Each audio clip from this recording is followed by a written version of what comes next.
بسم اللہ الرحمن الرحیم. پروگرام زنجیر عدل کے ساتھ میں ہوں شاداب ریاض اور میرے ساتھ موجود ہیں بیرسٹر احمد پنسوتا.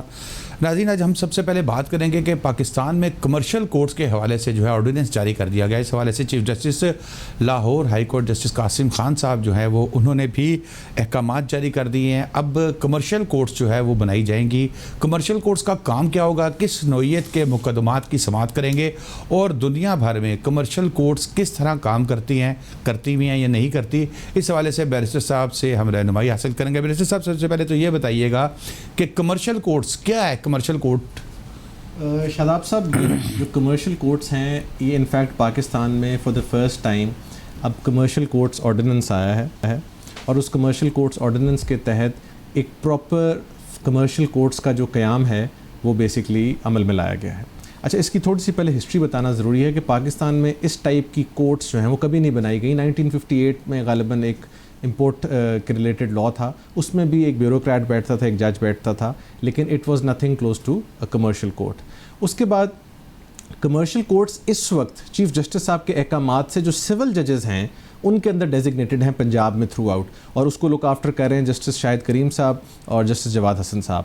اور وہ کمرشل کورٹس جو ہیں وہ کمرشل نیچر کے معاملات آلریڈی سن رہی ہیں. اب اس کمرشل کورٹس آرڈیننس کے بعد ایڈیشنل سیشن ججز کو امپاور کیا گیا ہے کہ وہ کمرشل نیچر کے معاملات سنیں گے. اب کمرشل نیچر کے معاملات کو انہوں نے فردر ڈیفائن کیا ہے کہ جو لیٹ سے ایک فورن کمپنی کا آدمی کے ساتھ، کمپنی کے ساتھ، یا ایک لوکل کمپنی کا آدمی کے خلاف، یا کمپنی کا آدمی کے ساتھ اس سے ریلیٹڈ جو کمرشل ڈسپیوٹس ہیں اس کی نشاندہی کی گئی ہے، اس کی ڈیفینیشن دی گئی ہے. اینڈ بیسڈ آن دیٹ یہ ایک آرڈیننس لایا گیا ہے جس کے تحت جو معاملات ہیں وہ اب 60 ڈیز کے اندر جو ایک پروسیس دیا گیا ہے اس میں وہ ڈیسائیڈ ہوں گے. اگر آپ کو تھوڑا سا اس کی واقفیت ہو بینکنگ لا کی، جو کہ financial institution recovery of finances ordinance ہے 2001، اس میں بھی اسی قسم کے معاملات ہیں کہ جب لون ڈیفالٹ کے لیے آپ ایک کیس فائل کرتے ہیں تو اس کیس کے جواب میں جو جواب آتا ہے بیسکلی وہ اس کو ہم ریٹن سٹیٹمنٹ نہیں کہتے، اس کو ہم permission for leave to appear and defend کہتے ہیں. کہ اگر آپ کا جو جواب ہے اس میں substantial questions of law and fact raise کیے جائیں گے تو اس جواب کی اجازت ہوگی، ورنہ نہیں ہوگی. جو ایک سال چلنے والے مقدمات ہیں سول کورٹس میں، اس کا ایک ریزن یہ ہوتا ہے کہ جیسے ہی جواب آتا ہے اس جواب کے اوپر پھر ایشوز فریم ہوتے ہیں، پھر معاملات چل پڑتے ہیں. So for the first time under this ordinance a commercial dispute will be decided summarily, اور سمری نیچر کا مقدمہ ہوگا اور اس طرح اس کو آگے لے کے چلیں. اچھا بیرسٹر صاحب، اس میں جو کورٹ ہوگی اس کی جوڈیشل پاورز کیا ہوں گی؟ کہ اگر مطلب میرا اور کسی کا تنازع چل رہا ہے، اس کے اوپر ایک پارٹی ماننے سے انکار کر دیتی ہے، تو جیسے باقی کی عدالتوں کے اندر تو یہ ہے نا کہ اس کی گرفتاری بھی ہو جاتی ہے، نااہلی بھی ہو جاتی ہے، 100 چیزیں ہوتی ہیں، تو اس میں جوڈیشل اختیارات کیا ہوں گے جج صاحب کے جو بیٹھیں گے وہاں پر؟ شاداب صاحب، یہ تمام کے تمام اختیارات مینلی جوڈیشل ہی ہوں گے، چونکہ ایک آرڈیننس کے تحت بن رہی ہے، اور سٹنگ ایڈیشنل سیشن ججز کو آپ ڈپیوٹ کر رہے ہیں ایز کمرشل ججز. اگر آپ نے دیکھا ہو جس طرح انشورنس کے لیے ڈیڈیکیٹ کیے جاتے ہیں، بٹ یہ وہ ججز ہیں جن کی اسپیشل ٹریننگ کی جا رہی ہے. ابھی ہائی کورٹ نے 2 ہفتے کی غالباً ٹریننگ کی ہے جس میں ججز کو شارٹ لسٹ کر کے ان کو پاکستان کے اچھے مناسب وکلاء جو اس ایریا میں کام کرتے ہیں ان سے ٹریننگز دی گئی ہیں. علی باقر نجفی صاحب ہمارے فاضل جج ہیں ہائی کورٹ کے، انہوں نے بھی آ کے بتایا ہے. سو جوڈیشل پاورز ان کے پاس وہ تمام اویلیبل ہیں جو وہ سول پروسیجر کوڈ میں ایک جج کے پاس اویلیبل ہیں for the enforcement of his order. And اس کے اندر اور ایک بڑی خوبصورت چیز ہے کہ نوٹس سرو کرنا، جو کہ پاکستان کا سب سے بڑا مسئلہ ہے کہ جی اگلوں پہ نوٹسز سرو نہیں ہوئے، یا کوئی معاملات اس قسم کے ہوتے ہیں کہ ڈیفینڈنٹ پیش نہیں ہوتا، اس کو سروس کرنے کے لیے جج کے پاس اپنی اسپیشل پاورز یا اختیارات دیے گئے ہیں، اور وہ کوئی بھی موڈ اختیار کر سکتا ہے کہ سروس جو ہے افیکچویٹ ہو جائے. کیونکہ پاکستان میں 6 مہینے سال تو کئی دفعہ سروس ہی نہیں ہو پا رہی ہوتی، اسٹیز چل رہے ہوتے ہیں. سو اس کا مقصد یہ ہے کہ کمرشل نیچر کا ڈسپیوٹ جلد از جلد جو ہے اس کو ریزالو کیا جائے. اس کی ابھی جو نوید ہے ہمیں ملتی، ابھی ریسنٹلی جسٹس جواد حسن صاحب نے he was in Multan bench, تو وہاں پر ایک پیزا ہٹ کی کمپنی کا کیس تھا، اس کو ڈیسائیڈ کیا. اس میں ہمارے وکیل صاحب اسامہ ملک صاحب وہ پیش ہوئے تھے، اور وہ بڑا اچھا اس میں انہوں نے فیصلہ کیا. انہوں نے کہا نو ڈاؤٹ قانون اس وقت موجود نہیں ہے، but it merits and it warrants, کیونکہ ابھی یہ قانون امپلیمنٹ نہیں ہوا. آپ 60 دن کے اندر فیصلہ کریں، اور یہ نہیں ہو سکتا کہ جو جورسڈکشن کے کاز پر آ کے آپ اسی طرح سال چیزوں کو چلائیں.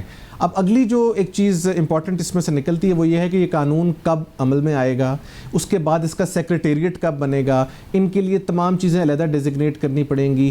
ای فائلنگ کے ایشوز ہیں کہ ای فائلنگ کیسے ہوگی, پھر ڈیفینیشن کے اندر لکھا ہوا ہے کہ کمپنی ہر چیز کو ڈیفائن کیا بٹ اسٹیچوٹری باڈیز کو ڈیفائن نہیں کیا گیا. کئی دفعہ آپ کا کیس کسی قانون میں بنائی گئی باڈی کے خلاف ہوتا ہے, کسی اسٹیچوٹری باڈی کے خلاف ہوتا ہے جس کے اپنے رولز ہوتے ہیں, اس چیز کی تھوڑی سی کلیئرٹی نہیں ہے. ای فائلنگ کا پورا پروسیس نہیں دیا گیا کہ ای فائلنگ کیسے ہوگی, کیا اگر ایک آدمی رات کو 12 بجے ای فائلنگ کر دیتا ہے تو وہ فائلنگ صحیح تصور ہوگی کہ نہیں ہوگی.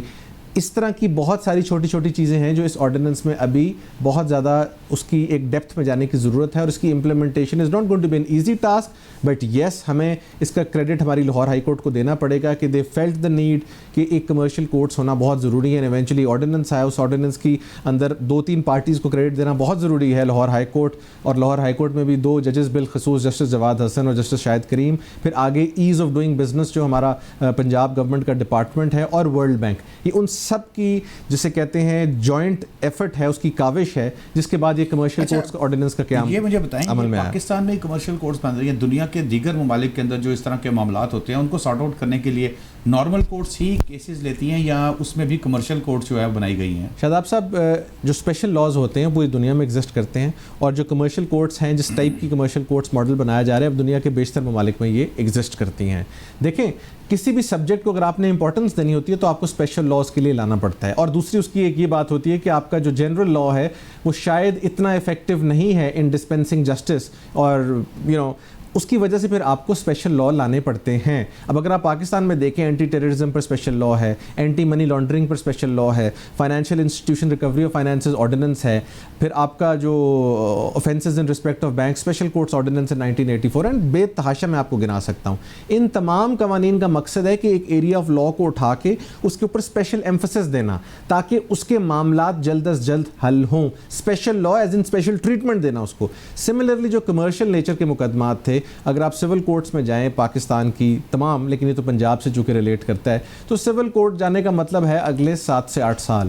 مجھے کل پرسوں ایک کلائنٹ نے انگیج کیا تو انہوں نے پوچھا آپ کیا ٹائم لائن دیتے ہیں اس دعوے کی ختم ہونے کی, وہ کراچی کا کیس ہے. اب میں فرینکلی ٹائم لائن نہیں دے سکتا کہ جی میں کتنی دیر میں اس کو ختم کر لوں گا. سو یہ پاکستان کے وہ مسائل ہیں جو کہ ہماری وکلا کمیونٹی بھی فیس کرتی ہے, کلائنٹس بھی فیس کرتے ہیں, ججز کے اپنے پرابلمز ہیں. سو اس طرح کے آرڈیننس آنے کا فائدہ یہ ہوگا کہ جب آپ اس آرڈیننس کو امپلیمنٹ کریں گے تو جو سب سے بڑی چیز اچیو ہوگی وہ 2 ہوں گی. ایک تو آپ کو ہر کیس کو ڈیفینڈ کرنے کا رائٹ نہیں ہے, آپ آئیں پیش ہوں, اگر آپ کا ڈیفینس اس قابل ہے تو آپ اس کو ڈیفینڈ کریں. جس طرح رینٹ کے کیسز میں آپ دیکھیں ہوتا ہے, وہ بھی ایک اسپیشل لا ہے, رینٹ ریسٹرکشن ایکٹ ہے ہمارا 2009 کا, پنجاب رینٹڈ پریمیسز ایکٹ 2009. اس میں بھی یہ ہے کہ ہر بندہ آ کے کہہ دیتا ہے جی میں نے تو اس کو بیچ دی تھی زمین, اس لیے جواب وہ جو پلازیبل ہو, جو substantial questions of law and fact raise کرے, انہی کو آپ آگے لے کے چلتے ہیں. ہمارے چیف جسٹس پنجاب نے اس میں بہت زیادہ امپورٹنٹ عمل انہوں نے ایک کردار ادا کیا ہے, اینڈ ہی میڈ شیور, یہ میں تھوڑا سا ذکر کرنا ضروری ہے کیونکہ ان کے بارے میں ایک پرسیپشن جنرلی یہ بنا دی گئی ہے کہ وہ فوجداری کے وکیل ہیں اور فوجداری معاملات کو زیادہ دیکھتے ہیں, بٹ اس کمرشل کورٹس آرڈیننس کے لیے the main worked day and night, اور اس کا جواد حسن صاحب اور شاہد کریم جیسے ججز کو چوز کرنا ہے اٹ سیلف شو کرتا ہے کہ ان کی جو اس چیز کو اچیو کرنے کے اندر اسپرٹ تھی یا ان کی انٹینٹ تھی وہ بڑی کلیئر تھی. اچھا یہ بتائیں کہ جو آرڈیننس آیا ہے, ڈیفینیٹلی دیکھیں کوئی بھی آرڈیننس آتا ہے یا کوئی قانون سازی کی جاتی ہے اس کے اندر بہت سے پازیٹیو پوائنٹس بھی ہوتے ہیں, کچھ نیگیٹو پوائنٹس بھی ہوتے ہیں. تو اس قانون کے پازیٹیو پوائنٹس تو آپ نے بتا دیے, کوئی نیگیٹیوٹی بھی اس کے اندر ہے یا جس سے کوئی نقصان ہو, یا آپ سمجھتے ہیں کہ اس کے اندر مزید بہتری کی ضرورت ہے, اس کو اگر تھوڑا سا چینج کر دیا جائے تو مزید بہتری آ سکتی ہے؟ سر میں نے کچھ پوائنٹس ہیں جو خود تحریر کیے ہیں, اور یہ تحریر جو میں نے کیے ہیں after speaking to people who have been nominated as commercial ججز, ان سے بات کرنے کے بعد ہے, اور کیونکہ ان کا ایکسپیرینس آپ کو پتہ ہے ہم سب سے زیادہ اوپر ہیں اور وہ بہت لائق ججز ہیں, اس میں بے تحاشا کانفیڈنس ہے. مطلب میں کچھ ججز کو ذاتی طور پر جانتا ہوں جس میں عمران شیخ صاحب ہیں, اس طرح بیشتر اور ججز ہیں جنہوں نے اس پر کافی محنت کی اور کام کر رہے ہیں اس وقت. دیکھیں کچھ چیزیں ہیں, ایک تو اموویبل پراپرٹی جو ہے نا اس کو ڈیفینیشن سے ایکسکلوڈ کیا گیا ہے. میرا خیال ہے اگر کوئی ڈسپیوٹ لینڈ سے رائز کرتا ہو, آپ کو پتہ ہے ہمارے جس طرح پاکستان میں موسٹلی ڈسپیوٹ لینڈ سے رائز کرتے ہیں, تو اس کو بھی اس کے اندر لے آنا چاہیے, یا at least land which is owned by a company اس کو اس میں ضرور لے آنا جانا چاہیے. پھر 2 سیکشن ڈی ہے, وہ 6 آپشنز دیتا ہے کہ جی آپ تمام چیزوں کو انکلوڈ کر سکتے ہیں. جس طرح میں نے اسٹیچوٹری باڈی کی بات کی, لوکل گورنمنٹ ڈپارٹمنٹس کی بات کی, چونکہ سی پیک کو آپ نے مد نظر رکھنا ہے, سی پیک کے حساب سے آپ گورنمنٹ باڈیز سے ڈیل کر رہے ہوں گے, سو ان کو انکلوڈ کرنا بہت ضروری ہے. سیکریٹریٹ ابھی جو سیکشن 4 ہے اس کے تحت نہیں بنا, جب تک سیکریٹریٹ نہیں بنے گا, اسٹیٹسٹیکل ڈیٹا اکٹھا نہیں ہوگا, ان ججز کی فنکشننگ مشکل ہوگی. رولز فریم نہیں ہوئے انڈر سیکشن 9, جو کہ سیکشن 9 کے تحت رولز بہت امپورٹنٹ ہے کسی بھی ادارے کی فنکشننگ کے لیے, اور وہ آئی تھنک ہنگامی بنیادوں پر ان کو فریم کر لینے چاہیے کہ کورٹ نے فنکشننگ کیسے کرنی ہے, ای فائلنگ کیسے ہوگی, کورٹ معاملات کو ڈسپوز آف کیسے کرے گی, کورٹ نے اگر اسپیشل نوٹس دینا ہے اس کے لیے پروسیجر کیا ہوگا. پھر ایپلیٹ ٹرائیبیونل ہے اس کے تحت, اس قانون کے تحت دیا ہوا, اس کی اپیل ہائی کورٹ کو نہیں جائے گی, ایپلیٹ ٹرائیبیونل کو جائے گی. دیکھیں یہ ایک تھوڑی سی پرابلمٹک چیز ہوگی. انسٹیڈ کہ آپ ایک سیپریٹ ایپلیٹ ٹرائیبیونل کریں, اس سے بہتر ہے کہ آپ ایپلیٹ ٹرائیبیونل جو ہے ہائی کورٹ کے 2 ججز کو یا 1 ججز کو نامنیٹ کر دیں. جس طرح ہمارے ہاں اگر آپ کو شاداب صاحب آپ کورٹ رپورٹنگ کرتے رہے, آپ نے دیکھا ہوگا کہ ایک کنزیومر جج ہوتا ہے, بینکنگ ججز نامنیٹڈ ہوتے ہیں, اسی طرح ایک ہمارا جو کوپریٹیوز ہے اس کا اسپیشل جج نامنیٹڈ ہوتا ہے. تو اس ٹائپ کا جج جو ہے نا پھر اس کو بنا دینا ضروری ہے. پھر ADR جو آلٹرنیٹ ڈسپیوٹ ریزولوشن ہے انڈر سیکشن 17, اس کے لیے کوئی فورم مینشن نہیں کیا. جو ایگزسٹنگ فورمز ہے آلریڈی, وہ میں سمجھتا ہوں جسٹس منصور علی شاہ صاحب کے جانے کے بعد اس طرح افیکٹو یا فعال نہیں رہے جس طرح ان کو رہنا چاہیے تھا. پھر جو آربیٹریشن کا اس میں معاملہ ہے, آربیٹریشن کا کہا ہوا ہے کہ اس میں سیکشن 34 ایک ہمارا آربیٹریشن ایکٹ ہے, اس کے ساتھ لنک کرنا بہت ضروری ہے کہ آربیٹریشن کی فیٹ کیا ہوگی. لیٹ سے آربیٹریشن لے کے آپ عدالت میں آ جاتے ہیں, اس آربیٹریشن کی فیٹ کیا ہوگی, جس طرح کہ آپ کو بتایا کہ پہلے آپ کو آلٹرنیٹ ڈسپیوٹ ریزولوشن میں بھیجا جائے گا. اس کے بعد سیکشن 17 جو ہے وہ کہتا ہے leave to depend is accepted, the matter is referred to ADR basically. کیا وہ ADR کا پاس واپس جانے میں دوسری پارٹی کو بھی پیش ہونے کا موقع ملے گا یا صرف ایک ہی پارٹی پیش ہوگی؟ تو اس قسم کی چھوٹی چھوٹی پیچیدگیاں ہیں جو میں نے ہائی لائٹ کی ہیں, بلکہ اس پہ مجھے موقع ملا ہے آرٹیکل لکھنے کا بھی, وہ بھی انشاءاللہ 1 دن میں پبلش ہو جائے گا. تو this is where we stand as of now. But despite all of these small little problems, I think it's a wonderful step towards an earlier dispensation of justice, proper dispensation of justice, and most importantly جو ہمارے commercial clients ہیں وہ ہمیشہ سے اس پہ روتے پٹتے رہے ہیں کہ ہمارے کیسز کو تھوڑا سا جلدی ڈیسائیڈ ہونا ضروری ہے, جو کہ بات شاید کسی حد تک مناسب بھی ہے, کیونکہ جہاں کمرشل ڈسپیوٹس, کمرشل انٹرسٹ آتے ہیں, اگر آپ آج کسی بینک گارنٹی کے خلاف سول کورٹ سے اسٹے لے لیں تو جب تک آپ کے میرے بال سفید نہیں ہوں گے تو وہ ڈیسائیڈ نہیں ہوگا. سو آئی تھنک اس قسم کے معاملات کو ایڈریس کرنے کے لیے this ordinance is the best. زبردست, بالکل. پنسوتا صاحب بریک لیتے ہیں, بریک کے بعد آئیں گے. تو کریپٹو کرنسی آپ کو اس حوالے سے کافی میں نے گفتگو کرتے ہوئے سنا ہے, اور یہ بھی اکثر سوشل میڈیا کے اوپر یہ چیز وائرل ہوئی ہوتی ہے, تو اس کے حوالے سے پوچھیں گے کیا ہے, کیا یہ اس کے اندر کوئی کرنسی کا نام سن کے ویسے ہی آپ کو پتہ ہے لوگوں کو آ جاتا ہے کہ شاید کوئی دولت آئے گی, تو وہ آپ سے اس کی ڈیٹیل لیں گے بریک کے بعد.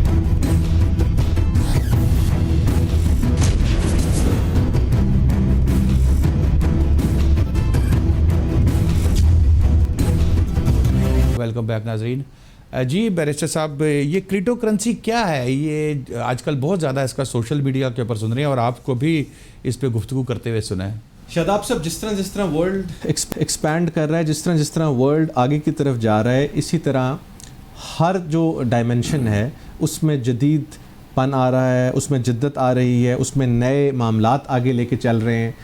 جو سائنسدان ہیں, سائنٹسٹ ہیں, سملرلی جو ہماری کرنسیز ہیں وہ دنیا میں آہستہ آہستہ ایک پیپر لیس اکانومی کی وجہ سے کرنسیز نان ایگزسٹنٹ ہو رہی ہیں. ایگزسٹ تو وہ کر رہی ہیں بٹ آپ کو فزیکل فارم میں وہ نان ایگزسٹنٹ نظر آ رہی ہیں, جس میں کریڈٹ کارڈ ایک ایگزامپل ہے. جب آپ پہلے سوچتے تھے تو اس کی تصویر کھینچی جاتی تھی, اب آہستہ آہستہ سوائپ کرتے ہیں. So if you have a credit card in your pocket, that means آپ کے پاس 15 لاکھ تک روپے ہو سکتے ہیں میکسیمم, جو پاکستان کی اسٹیٹ بینک کی لمٹ ہے. اسی طرح کرپٹو کرنسی ایک فارم آف کرنسی ہے which is being devised by companies, اور ہو سکتا ہے اس کو گورنمنٹ لیول پر بھی جا کر ایشو کیا جائے, جس طرح روپی ہے فلانا. اس کے اندر آپ انویسٹ کرتے ہیں, اس کا رائز اینڈ فال آتا ہے اکارڈنگ ٹو دا مارکیٹس. اس میں بہت امپورٹنٹ پلیئرز ہیں مارکیٹ میں بیٹھے ہوئے. So it's a proper form of legal tender in a lot of countries. اب پاکستان کا پرابلم یہ ہے کہ ہمارا اسٹیٹ بینک آف پاکستان کا ایک سرکولر ہے جو کہ سرکولر نمبر 3 ہے, آئی تھنک 2017-18 کا سرکولر نمبر 3 ہے, جو بڑا کلیئرلی یہ کہتا ہے کہ کرپٹو کرنسی جس میں بٹ کوائن ہے, ایتھیریم ہے, لائٹ کوائن ہے, ڈاگ کوائن ہے and many others, they can not be used as a legal tender as guaranteed by the government of Pakistan as it security. سو اگر آپ کسی کو پیمنٹ دیتے ہیں ان بٹ کوائن تو that can not be accepted as a payment. جس طرح بانڈس ہیں, سکوکس ہیں, اس طرح وہ ایکسیپٹ نہیں ہو سکتی. تو لہٰذا اس کی ایک ایکسپریس پروہیبیشن موجود ہے. اس پر وقار زکا صاحب ہیں, ہمارے سوشل میڈیا ایکٹیوسٹ ہیں, وہ اس کے اندر بھی بہت ڈیل کرتے ہیں. انہوں نے ایک پٹیشن فائل کی تھی سندھ ہائی کورٹ میں, غالباً وقار زکا ورسز فیڈریشن آف پاکستان, اور انہوں نے اس سرکولر کی سسپینشن مانگی تھی کہ اس کی موجودگی میں لوگ اس میں ڈیل نہیں کر سکتے. Whereas a lot of Pakistani population is at the moment investing in crypto currency, اور وہ کرپٹو کرنسی جو ہے اس کے تھرو ڈفرنٹ ایپلیکیشن جس میں کوائن بیس ہے, بٹ کوائن ہے, اینڈ مینی ادرز انویسٹ کر رہے ہیں, دے آر ارننگ منی. تو یہ بڑا ایک تضاد ہے کہ ہمارا ریگولیٹری فریم ورک اس میں نہیں ہے, تو آپ اس کو ٹرن ڈاؤن کریں. سندھ ہائی کورٹ نے جواب منگوایا اسٹیٹ بینک آف پاکستان سے. اسٹیٹ بینک آف پاکستان نے انٹرسٹنگلی جواب میں کہا جی ہم نے تو کبھی بھی ایکسپریسلی پروہیبٹ نہیں کیا, اور اس سرکولر کا مطلب یہ نہیں ہے کہ ہم اس کو غیر قانونی سمجھتے ہیں. تو سندھ ہائی کورٹ میں ابھی آئی تھنک غالباً وہ کیس پینڈنگ, اور اس میں یہ پروسیڈنگس چل رہی ہیں کہ یہ اپیرنٹلی غیر قانونی نہیں ہے. اب اگر اس کو تھوڑا سا اسٹڈی کریں تو اس کی جو قانونی پوزیشن ہے اس میں دو باتیں سامنے آتی ہیں. ایک اس کی ہوتی ہے مائننگ, ایک اس کی ہوتی ہے ٹریڈنگ. مائننگ کو جو ہے وہ غیر قانونی کہا گیا کہ آپ نئی کرنسی انٹروڈیوس کرا دیں, جس طرح آپ لیٹ سے کل کو اپنے نام سے کوئی شروع کرتے ہیں, شاداب کوائن, یا میں کوئی احمد کوائن کے نام سے شروع کر دوں, that is not possible. How جو ایگزسٹنگ کرنسیز ہیں اس میں آپ ایپس کے تھرو ڈیل کر کے آپ کافی پیسے کما سکتے ہیں. اس کی ان ریگولیٹڈ ہونے کی وجہ سے اس انڈسٹری میں بہت سارے پرابلمز ہیں, اور ہماری government of Pakistan badly needs to regulate this industry. اس سلسلے میں اسٹیٹ بینک آف پاکستان نے فائنلی ایک وکیل صاحب ہیں, ان کی ساری لا فرم کو ہائر کیا ہے ان اسلام آباد, داؤد منیر صاحب ہیں, گریجویٹ فرام ییل. وہ اس وقت اس کے اوپر رولز سارے مرتب کر رہے ہیں, اور ان رولز کو کم از کم نومبر دسمبر تک وہ کمپلیٹ ہوں گے. پھر پاکستان میں ہر شخص پراپرلی کرپٹو کرنسی میں کھیل سکے گا, بتا سکے گا. اس کی جو ایک اور کنورس سائڈ یہ بھی ہے کہ ہماری ایف آئی اے ابھی اس ٹائم پر 419 20 68 78 کے پرچے کر دیتی ہے, فراڈ کے پرچے کر دیتی ہے. وائی؟ بیکاز دے تھنک کہ اس کے تھرو پیسہ منی لانڈر ہو رہا ہے. اب پاکستان کا منی لانڈرنگ لا بھی بڑا ایک پرابلمٹک ہے, جو عملہ ہے غالباً 2010 والا, جس کو ہم اینٹی منی لانڈرنگ ایکٹ بولتے ہیں. اس میں یہ لکھا ہوا ہے کہ اگر پاکستان سے باہر آپ پیسے لے جاتے ہیں تو منی لانڈرنگ نہیں ہے, unless that money is used for a crime in England, America, anywhere. سو یہ تو سب سے بڑا اس میں انہرنٹ فلا ہے. اگر آپ اس کو صرف پیسوں کو باہر لے کے جاتے ہیں تو فورن ایکسچینج مینول کے تحت آپ کو اس کی سزا بنتی ہے. لیکن صاحب یہاں پر تو منی لانڈرنگ تو ہر ایک کو اس میں بیچ میں اٹھا لیا جاتا ہے, ہر ایک کے خلاف کیس بن جاتے ہیں. یہ جو آپ بات کر رہے ہیں کہ سر اسی لیے ہر ایک کے اینڈ میں بیل بھی ہو جاتی ہے نا سر, ہر بندہ اس سے بچ کے باہر بھی نکل جاتا ہے. اس کی وجہ یہ ہے کہ لا ہی بڑا انفیکٹو ہے.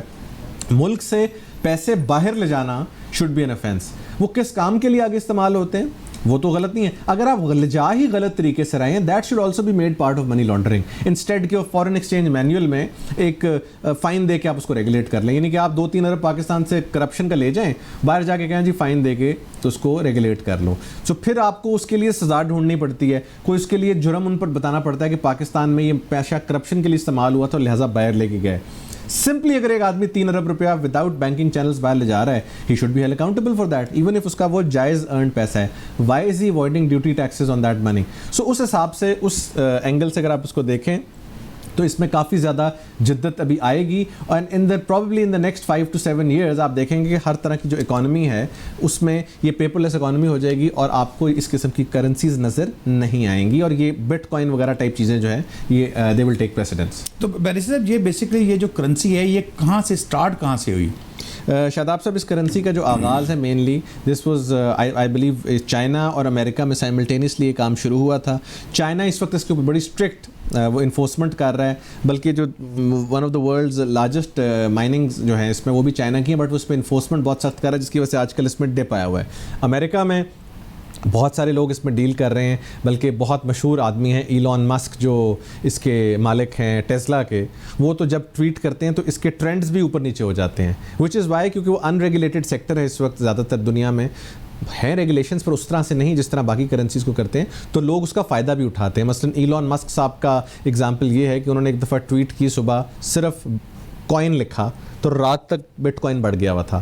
اسی طرح ایک پروگرام میں ان کی والدہ نے ان سے پوچھا کہ what do you want as a present, تو انہوں نے کہا کہ don't give me that Dogecoin اور something like that. Dogecoin ہوا میں چلا گیا, راکٹ کر گیا. سو اس لیے بڑی وولٹائل انڈسٹری ہے. جب یہ ریگولیٹ ہوگی, اسٹیٹ بینک کی ریگولیشنز آئیں گی, پھر بھی یہ اسٹاک مارکیٹ کی طرح ایک طریقے سے بڑھے گی, اور اس کے اندر آپ کو وہ والی تیزی نظر نہیں آئے گی جو عام خدا نخواستہ گیمبلنگ جوئے میں ہوتی ہے. یہ پھر ایک پراپر ایک اسٹیمڈ ریگولیٹڈ انڈسٹری ہوگی. بہت شکریہ بیرسٹر احمد بنسوتا صاحب, آپ نے ڈیٹیل سے ہمیں دونوں ٹاپکس کے بتائے. ناظرین آئے نئے ٹاپکس کے ساتھ ایک دفعہ پھر حاضر ہوں گے. شاداب ریاض کو اجازت دیجیے. اللہ حافظ.